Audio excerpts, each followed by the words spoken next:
Hi friends, நம்ம இன்றைக்கி அழகு பயிற்சி 6ல் 9வது கணக்கு பார்க்க போகிறோம். வீடியோ ஸ்கிப் பண்ணாமல் பாருங்கள், அப்போ தான் நான் சொல்லித்தது உங்களுக்கு தெளிவாக புரியும். பார்க்கலாமா? என்ன கொடுத்துருக்காங்க? 9வது கணக்கு. ஒரு தெருவில் கட்டடமும் சிலையும் எதிரெதிர் திசையில் 35 மீட்டர் இடைவெளியில் அமைந்துள்ளன. கட்டடத்தின் உச்சியிலிருந்து சிலை உச்சியின் ஏற்ற கோணம் 24 டிகிரி மற்றும் சிலை அடியின் இறக்க கோணம் 34 டிகிரி எனில் சிலையின் உயரம் என்னன்னு கேட்டிருக்காங்க. அதுக்கான வேல்யூஸ் கொடுத்துருக்காங்க, டிகிரி வேல்யூஸ் கொடுத்துருக்காங்க. ஓகேவா? இப்போது டயக்ராம் போடலாமா? பாருங்கள். ஒரு தெருவில் கட்டடமும் சிலை எதிரெதிர் திசையில் இருக்குது. இடைவெளி எவ்வளோ? 35 மீட்டர் இடைவெளியில் இருக்குதுன்னு கொடுத்துருக்காங்களா? இப்போ நான் இதை கட்டடம் அப்படின்னு எடுத்துக்கிறேன். இந்த கட்டடம் இதுக்கான பேர் நான் ஏபின்னு கொடுத்துட்டேன். ஓகேவா? அடுத்து சிலை ஒன்று இருக்குது. இதுதான் ஒரு தெருன்னு எடுத்துக்கோங்க. இதில் இங்கே சிலை எதிரெதிர் திசையில் இருக்குது. சிலைக்கு பேர் நான் சிடின்னு கொடுத்துக்கிறேன். ஓகேவா? அடுத்து கட்டடத்தின் உச்சியிலிருந்து இதுக்கான டிஸ்டன்ஸ் எவ்வளோ இடைவெளியில்? 35 மீட்டர் இடைவெளியில் இருக்குது. கட்டடத்தின் உச்சியிலிருந்து சிலை உச்சியின் ஏற்ற கோணம், இந்த கட்டடத்தோட உச்சியிலிருந்து சிலை உச்சியின் ஏற்ற கோணம் எவ்வளோ கொடுத்துருக்காங்க? 24 டிகிரின்னு கொடுத்துருக்காங்களா? இப்போ அது நான் மார்க் பண்ணுறதுக்கு வேண்டி ஒரு லைன் போடுறேன். இது 24 டிகிரி. ஓகேவா? இந்த புள்ளிக்கு நான் பேர் என்னன்னு கொடுக்குறேன் அப்படின்னா எம்ன்னு கொடுத்துக்கிறேன். அடுத்து சிலை அடியின் இறக்க கோணம் 34 டிகிரி. இந்த சிலையோட அடிக்கான இறக்க கோணம், இதோட உச்சியிலிருந்து இதோட அடிக்கான இறக்க கோணம் எவ்வளோ கொடுத்துருக்காங்க? 34 டிகிரி எனில் சிலையின் உயரம் என்னன்னு கேட்குறாங்க. அதாவது இந்த டிஸ்டன்ஸ் கேட்குறாங்க. ஓகேவா? இது சிடிங்கிற இந்த டிஸ்டன்ஸ் தான் நம்ம இப்போ கண்டுபிடிக்க போகிறோம். இப்போ பாருங்கள், இதில் என்னென்னா ஒன்றுவிட்ட கோணங்கள் சமமாக இருக்குமா? அதாவது இறக்க கோணம்னாலே இணை லைன் ஒன்று இருக்கணும். அது இருசம வெட்டி வெட்டும்போது இசட் வடிவத்தில் கோணங்கள் உருவாகும். அது சமமாக இருக்கும். அப்போ இங்கே 34 டிகிரினா இசட் வடிவத்தில் இங்கேயுமே 34 டிகிரி தான். ஓகேவா? இவ்வளோ தான் நம்மளுக்கான டயக்ராம். அப்போது இங்கே ஒரு செங்கோணம் முக்கோணம், இது ஒரு செங்கோணம் முக்கோணம், இவ்வளோ தான். இப்போ இதையெல்லாம் எடுத்து எழுதுவோமா? எழுதும்போது எல்லா கணக்கும் ஒரே ஆர்டரில் தான் எழுதிட்டு இருக்கோம். அப்போ தான் நீங்கள் எழுதும்போது எதுவும் மிஸ் பண்ண மாட்டீங்க. ஃபஸ்ட்டு என்னதை எழுதுவோம்? உயரம் எழுதுவோம். அடுத்து இடைப்பட்ட தொலைவு சொல்லுவோம். அடுத்து கோணம் சொல்லுவோம்.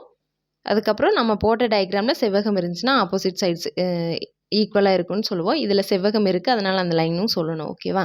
இப்போ எழுதுகிற பாருங்கள். உயரம் என்ன? 2 உயரம் எடுத்துக்கிட்டோம். கட்டடத்தின் உயரம் ஏபி, சிலையின் உயரம் சிடி.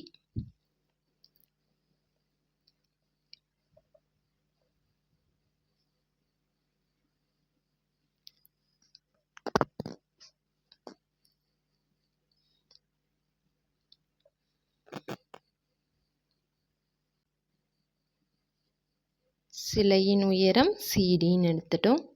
அடுத்து உயரம்க்கு அப்புறம் இடைப்பட்ட தொலைவு சொல்லுவோமா? கட்டடத்திற்கும் சிலைக்கும் இடையே உள்ள தொலைவு 35 மீட்டர்.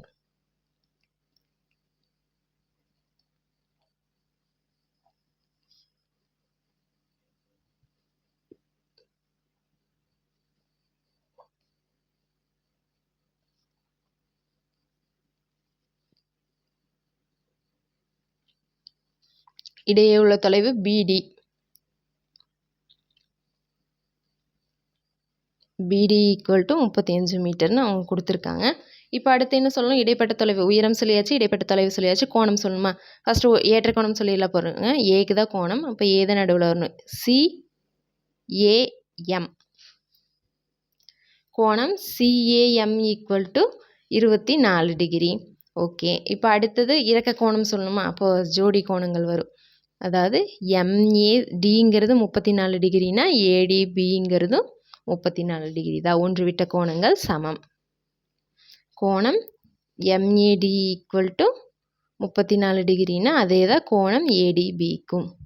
ஓகேவா? இப்போ செவ்வகம். செவ்வகமில் இந்த லைன் ஈக்குவல், இந்த லைன் ஈக்குவல். அதாவது ஏபி ஈக்குவல் டு எம்டி. அடுத்து பிடி ஈக்குவல் டு பிடி 35 மீட்டர்னு கொடுத்துருக்காங்க. அதே தான் அப்போ எதுக்கு இருக்கும்? இந்த ஏஎம்ங்கிற லைனுக்கும் இருக்கும். ஓகேவா? இப்போ எடுத்து எழுதுறது எழுதியாச்சு. அடுத்து என்னது? செங்கோணம் முக்கோணம் பார்க்கணும். எந்த செங்கோணம் முக்கோணம் பார்க்கலாம் அப்படின்னா இதை எடுத்துக்கலாம். இப்போ இதை எடுக்கும்போது செங்கோணம் முக்கோணம் பேர் சொல்லுங்கள். ஏபிடியில் கோணம் 34 டிகிரி. எழுதுகிற பாருங்கள்.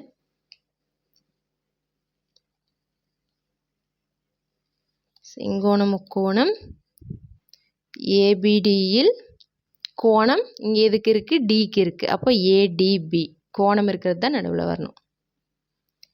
ATP equal to 34 degree. இப்போ இங்கே என்ன தீட்டா வரும்னு பாருங்கள். இங்கே எதிர்பக்கம் தான் கண்டுபிடிக்கணும், அடுத்துள்ள பக்கம் இருக்குது. அப்போ 2 இருக்கிற மாதிரி tan θ ஈக்குவல் டு எதிர்பக்கம் பை அடுத்துள்ள பக்கம். tan θக்கு பதிலாக tan 34 டிகிரி ஈக்குவல் டு இங்கே எதிர்பக்கம்ங்கிறது ஏபி, அடுத்துள்ள பக்கம்ங்கிறது பிடி.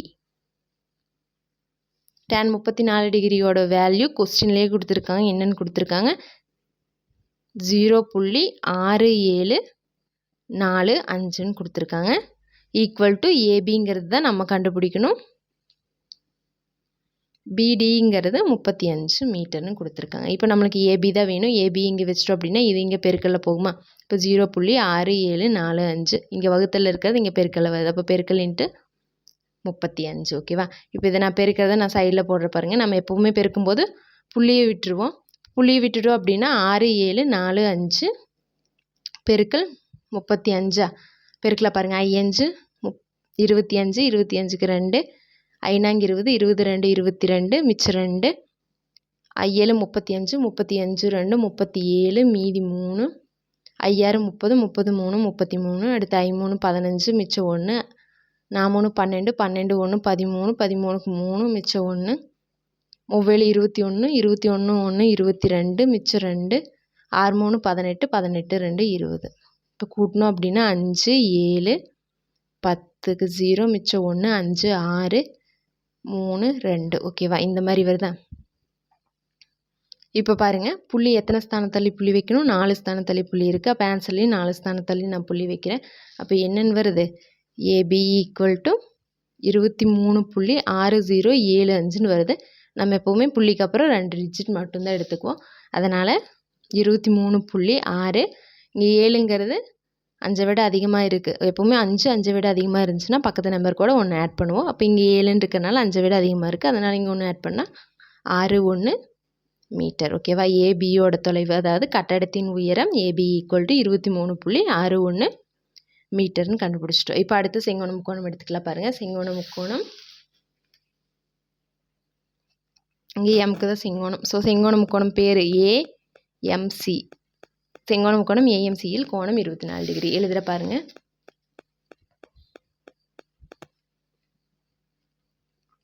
செங்கோண முக்கோணம் ஏஎம்சியில் கோணம் ஏக்கு தான், அதனால் ஏ தான் நடுவில் வரணும். CAM equal to 24 degree. அப்போ இங்கே பாருங்கள், இங்கேயுமே எதிர்பக்கமும் அடுத்துள்ள பக்கமும் தான். ஸோ tan θ தான். இங்கே எதிர்பக்கம் சிஎம், அடுத்துள்ள பக்கம் ஏஎம். அப்போ எழுதலாமா? tan θக்கு பதிலாக 24 டிகிரி. எதிர்பக்கமுங்கிறது சிஎம், அடுத்துள்ள பக்கமுங்கிறது ஏஎம். இப்போ tan 24 டிகிரியோட வேல்யூ கொஸ்டினில் என்ன கொடுத்துருக்காங்க? 0.4452. ஏஎம்ங்கிறது பிடியோட டிஸ்டன்ஸ் தான், 35 மீட்டர்னு கொடுத்துருக்காங்களா? நான் வேணும்னா இங்கே சைடில் எழுதுகிறேன். ஏஎம் ஈக்குவல் டு பிடி. இது நம்ம ஆல்ரெடி அங்கே எடுக்கும்போதே எடுத்துகிட்ருக்கோம். ஏஎம் ஈக்குவல் டு பிடின்னு. ஓகேவா? இப்போ பாருங்கள், நம்மளுக்கு சிஎம் தான் வேணும். அப்போ சிஎம்மை நான் இங்கே வச்சிட்டோம் அப்படின்னா இந்த 35ங்கிறது கீழே டிவைடடில் இருக்குது, அது இங்கே பெருக்கல்ல வரும். வகுத்தலில் இருக்கிறது பெருக்கல்ல வரும். அப்போ வந்துச்சு அப்படின்னா பெருக்கல் 35. இப்போ பெருக்கலாம் பாருங்கள்.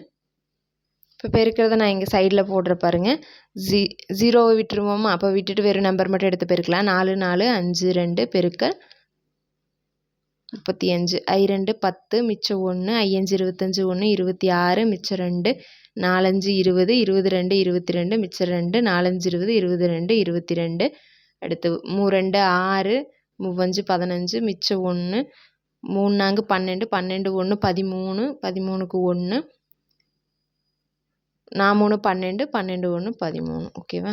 இப்போ கூட்டணும் அப்படின்னா 0 6 6 12 மிச்சம் 1 5 2 7 8 5 5 1 இப்படி வருதா?